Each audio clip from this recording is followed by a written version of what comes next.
हा फक्त सुनेत्राताईंचा अपमान नाही तर महाराष्ट्रातल्या तमाम माता भगिनींचा अपमान आहे. कोणाही व्यक्तीला मारहाण करणं याचं समर्थन कधी शिवसेनेने केलं नाही, करणार नाही. कल्याण डोंबिवली महापालिकेचे नगरसेवक आणि बदलापूर अंबरनाथ, आता कल्याण डोंबिवली 2 दिवसाचं प्रशिक्षण झालं, उद्या आता बदलापूर अंबरनाथ नगरपालिकेचे नगरसेवक त्यांचं प्रशिक्षण आहे.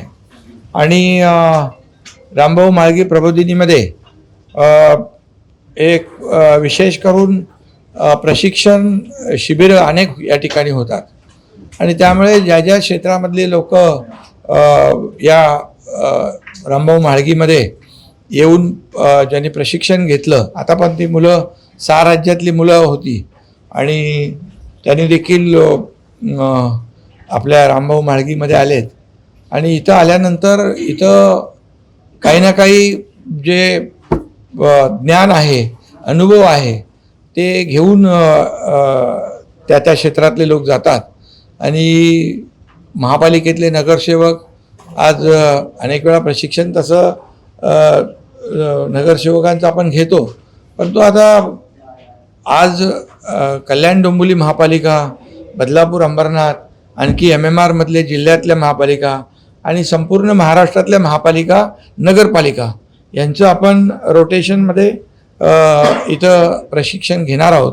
आणि मग त्यांच्या प्रभागातला विकास असेल, तिथली विकासाची कामं असतील, त्याचे प्रस्ताव कसे बनवायचे, सभागृहामध्ये जे काही मुद्दे घेऊन बोलायचं, या सगळ्यावर खूप विषय घेतले तुम्ही याच्यामध्ये.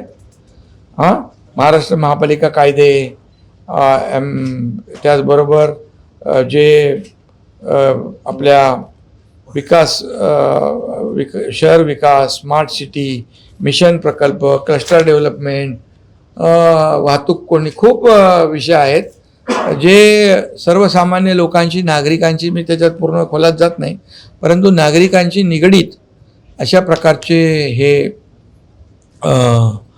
विषय चर्चेला घेतले 2 दिवसामध्ये.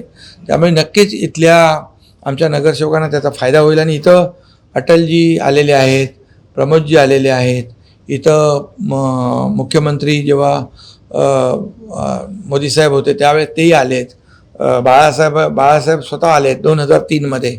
अशी मोठी मान्यवर व्यक्तिमत्व या रामभाऊ म्हाळगी प्रबोधिनीमध्ये आलेली आहेत आणि याचा अभिमान आहे.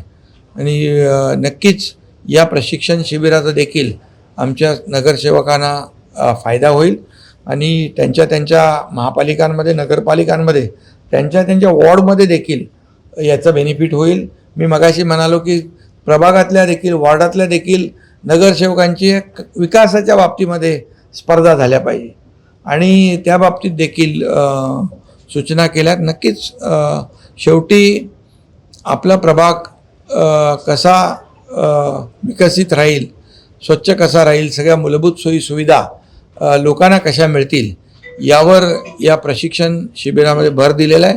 त्यामुळे हे प्रशिक्षण शिबिर यशस्वी होईल आणि याची अंमलबजावणी आमचे नगरसेवक करतात. अरे ठीक आहे ना, राजकीय आता काय, आता आज आपण इथे नगरसेवकांनी काय काम करावं, कसं त्याच्या प्रभागाचा विकास करावा, प्रशासनाबरोबर कसं सलोख्याचं संबंध ठेवावे आणि या सगळ्या गोष्टी ज्या आहेत, मीरा भाईंदरचं पण प्रशिक्षण होईल ना, त्यांनाही बोलवू आम्ही एकत्र सगळ्या.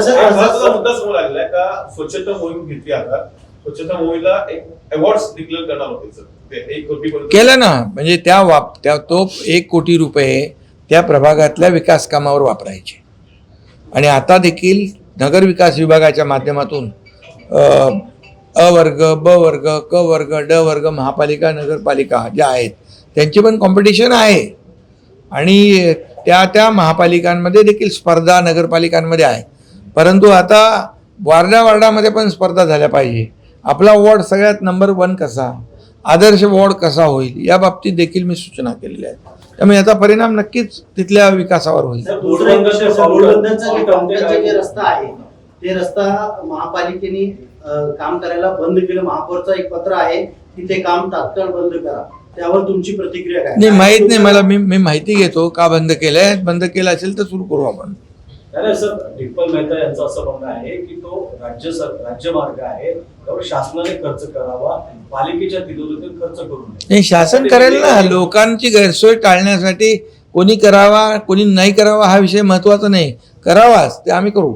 तर आता नरेंद्र मेहता यांनी पत्रकार परिषद घेतली होती. त्यांनी सांगितलं होतं की आम्ही 500 कोटीची मागणी केलेली आहे शहरातील अंतर्गत रस्ता, पण आपण ती मान्य करत नाही, म्हणजे दिरंगाई करत आहे. कोण दिरंगाई करते?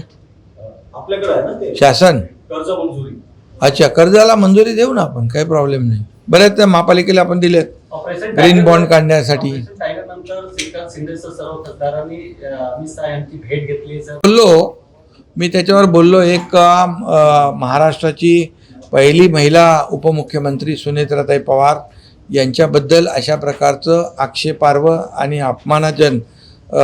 अपमानास्पद वक्तव्य करणं हे दुर्दैवी आहे. आणि खऱ्या अर्थाने याची जेवढी निंदा आणि निषेध करावा तेवढा थोडा आहे. खरं म्हणजे हा फक्त सुनेत्राताईंचा अपमान नाही तर महाराष्ट्रातल्या तमाम माता भगिनींचा अपमान आहे. आणि याच्यावर ज्यांनी वक्तव्य केलं त्यांनी माफी मागितली पाहिजे.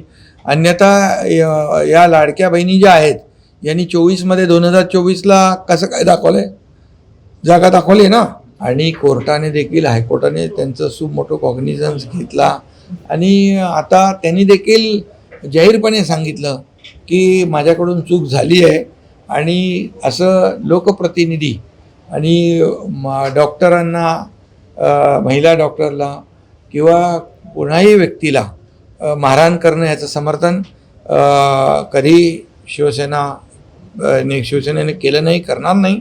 आणि त्याच्यावर कायदेशीर कारवाई झाली आहे आणि पक्षाची देखील शिस्तभंगाची कारवाई झालेली आहे.